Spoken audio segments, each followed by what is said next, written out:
자, 안녕하십니까 여러분. 요즘 흑백요리사들을 통해서 이 리조또가 정말 핫해졌잖아요. 그래가지고 오늘은 이 리조또를 집에서 어떻게 제대로 만들 수 있는지 한번 알려줄까 합니다. 이 리조또는 중요한 게 여러 가지가 있는데 이제 가장 중요한 건 역시 쌀이겠죠. 그래서 오늘은 철원 오대쌀을 이용해서 리조또를 한번 만들어 보겠습니다. 이 쌀 같은 경우는 이제 기름진 황토흙과 깨끗한 물과 공기로 키워내가지고 특별한 풍미를 가지고 있는 쌀입니다. 그래서 오늘은 이 쌀을 이용해서 만들 거고, 그리고 또 좋은 소식이 하나 있습니다 여러분. 단순히 이제 이 레시피를 뭐 따라해볼 수도 있겠지만 10월 11일부터 10월 13일까지 철원 오대쌀 축제를 하거든요. 10월 12일에 방문을 하시면 제가 직접 만든 리조또도 맛보실 수 있습니다.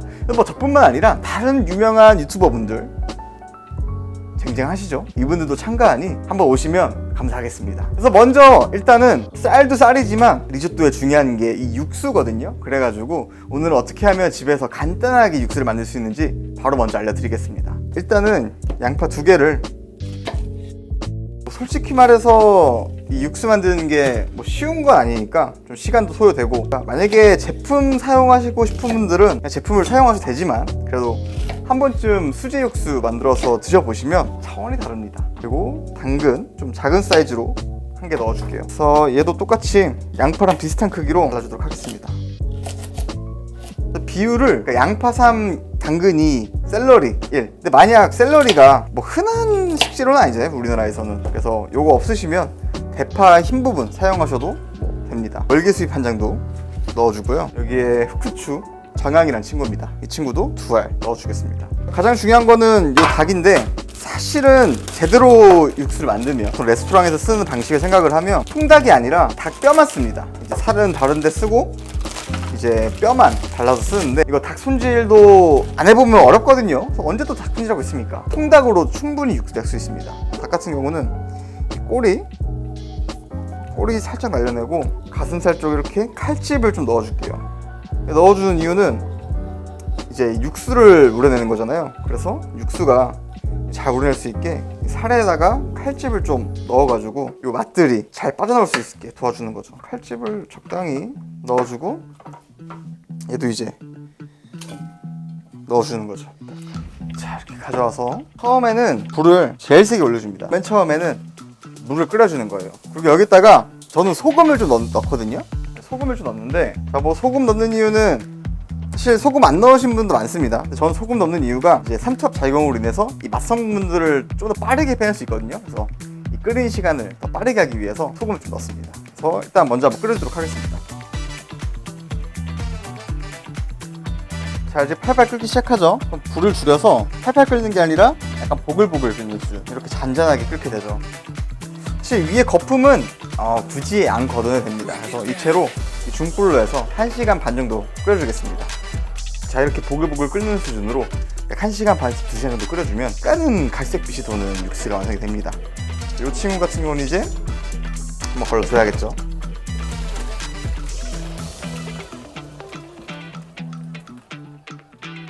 이 정도면 한 5인분 나오거든요. 그러니까 뭐 리조또 만들 때 쓰셔도 되고, 아니면 이런 건 파스타 만들 때 살짝 곁들여주면 파스타가 진짜 훨씬 맛있어집니다. 이제 육수 준비됐으니 요 철원 오대쌀을 이용해서 리조또 만들어 보겠습니다.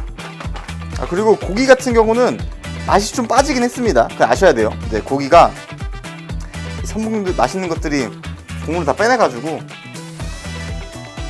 고기는 되게 밋밋합니다. 엄청 밋밋합니다. 그렇기 때문에 요리에 직접적으로 사용하기보다는 뭐 샐러드나 이런 식으로 사용하시면 좋습니다. 양파 1개 정도 가져와서 얘들을 조금 작게, 쌀알보다 크면 이 식감에 영향을 주기 때문에 쌀알보다 작을 정도로 이 정도 크기로 이렇게 찹을 해주는 거죠. 먼저 여기다가 올리브유 살짝 둘러서 양파, 먼저 양파들의 색이 나지는 않고 약간은 투명해지도록 살짝만 먼저 볶아주는 거예요. 살짝 투명해지면 여기다가 쌀, 그래서 이제 불을 중불에서 쌀을 한번 볶아주는 거예요. 그러면 이 쌀알들이 약간 살짝 겉에가 약간 균열이 가거든요. 열이 가해지면서. 그게 되게 중요한 작업이에요. 그 틈으로 이제 이 육수가 더 잘 스며들 수 있어가지고 여기서 살짝 밥이 하얘지도록 살짝만 볶아준 거예요. 보시면 전체적으로 쌀이 좀 이제 흰이 좀 하얘졌죠? 화이트 와인 살짝 넣어줘서, 화이트 와인 없으시면 다른 종류의 술을 사용하신다고 하면 저는 청아 강력하게 추천드리겠습니다. 그래서 알코올이 좀 날아가면, 자 이제 처음에 쌀에 한 3배 정도 되는 양의 육수 넣어주는 거예요. 원래 전통식으로 하면 육수를 조금씩 계속 넣어가면서 이제 계속 제가 이 쌀을 저어줬습니다.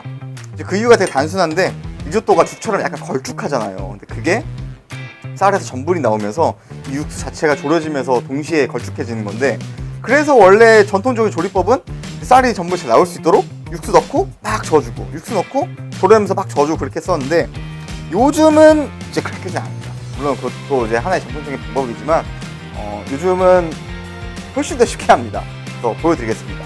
또 먼저 육수를 넉넉하게 넣고 20분 정도를 먼저 쌀을 익혀주는 거예요. 만약에 20분 동안 끓이다가 육수가 부족하면 육수 좀 추가해주면서 익혀주면 됩니다. 자, 쌀이 다 익으면 중약불 올려놓고 얘네를 이렇게 쳐대는 거예요. 저어주는 거죠. 이렇게 하면 이제 쌀에서 전분이 나오면서 걸쭉하게 되는 거거든요. 원래는 이거를 이제 계속 저어주면서 익히는 게 전통식 리조또 조리 방식이었다면, 조금 더 이런 조리과학적인 지식을 조금 더 동원해가지고 그렇게 하는 거랑 마지막에 하는 거랑 이제 큰 차이가 없다라는 결론이 좀 나와가지고, 리조또의 알덴테는 얘네가 익긴 익었어요. 다 익었는데, 냄비밥 해보신 분도 아시겠지만 냄비밥 오래 하면 좀 겉에가 풀어져 있는 식감이 있는데, 거기까지는 가면 절대 안 되고, 쌀이 딱 익었을 때, 입에 넣었을 때 오버쿡이 안 돼서 퍼지지 않고 하나하나 살아있는 상태가 조금 더 리조또의 알덴테의 식감에 가까운 표현이라 생각을 합니다. 먹었을 때 쌀 알이 하나 있으면 딱 씹었을 때 쌀 한 알이 딱 부드럽게 씹히는 정도. 설이 거나 그거 절대 아닙니다. 조금 느낌이 달라요. 쇠 숟가락으로 하면 얘네가 쌀이 깨질 수 있으니까 이렇게 나무젓가락 해주는 게 좋고요. 지금 보시면 이제 이렇게 막 쳐대면서 전분이 나오면서 약간 죽 같은 농도의 그런 소스로 되는 거죠. 그래서 제일 좋은 거는 이렇게 팬 흔들어주면서 같이 이렇게 저어주는 게 제일 좋고요.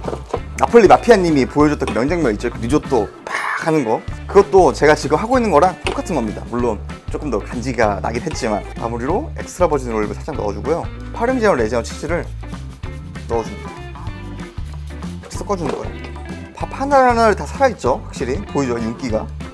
그러면서 이제 약간 주인은 약간 죽처럼 약간 농도가 진한 이 상태가 이제 리조또의 완성입니다.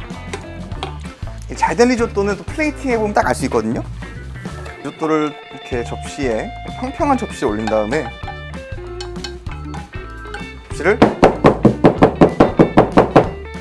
이렇게 쳐주는 거예요. 이렇게 쳐주면서 펼쳐주면 이런 식으로 아주 평평하게 달려있죠. 그래서 이게 보면 밥 한 알 한 알이 잘 살아있는 게 보이면서도 약간은 죽 같은 비주얼. 죽 같은 비주얼 말이 좀 별로긴 하네요. 이렇게 와이드 루꼴라 맛이 치즈 한 번 더 뿌려주고, 올리브유도 마지막에 한 번 더 살짝 둘러주면 육수까지 직접 만들어서 만드는 파르미지아노 레지아노 리조또가 완성되게 됩니다. 철원 오데슬로 만든 리조또 맛은 어떨지, 그리고 리조또는 이렇게 포크로 딱 퍼먹을 수 있게, 포크로 먹는 걸로 약간 정석입니다. 맛이 정말 응축이 되고 또 응축이 돼. 진짜 입에 딱 얹는 순간 쌀을 딱 씹잖아요? 수제로 만든 치킨 스톡에 이 응축된 향이 입에 싹 퍼집니다. 퍼지기보다는 거의 터진다는 표현이 맞아요. 그리고 리조또가 이 쌀알이 되게 중요하거든요. 이 쌀알이 약간 은은하게, 이 쌀 자체 특유의 은은한 단맛도 잘 살아있으면서도 쌀의 풍미가 상당히 좋네요.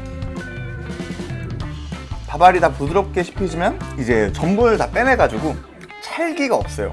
압력솥에 하는 밥처럼 찰기는 없지만 이 하나하나를 잘 살아있으면서도 씹었을 때 약간 부드럽게 잘 씹히거든요. 이게 딱 완벽한 리조또의 식감입니다. 그래서 이 맛이 되게 헤비하기 때문에 루꼴라 살짝 곁들이면 이 향긋함이 밸런스를 싹 잡아주는 거예요.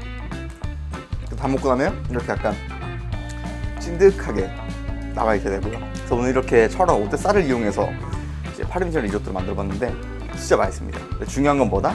10월 12일 날 행사에 오시면 제가 방금 보여드렸던 이 그대로, 물론 접시는 좀 달라질 수 있겠지만 제가 만든 리조또를 직접 맛볼 수도 있고, 저뿐만 아니라 다른 유명 유튜버분들도 참가하시니까 오셔서 뭐 제 음식도 먹어보고 다른 유튜버분들의 음식도 좀 드셔보시면서 한번 오시면 재밌지 않을까 생각이 듭니다. 그래서 여러분 10월 12일 날 뵙기를 바라면서 저는 다음에 더 맛있고 재미있는 영상으로 찾아뵙도록 하겠습니다. 감사합니다.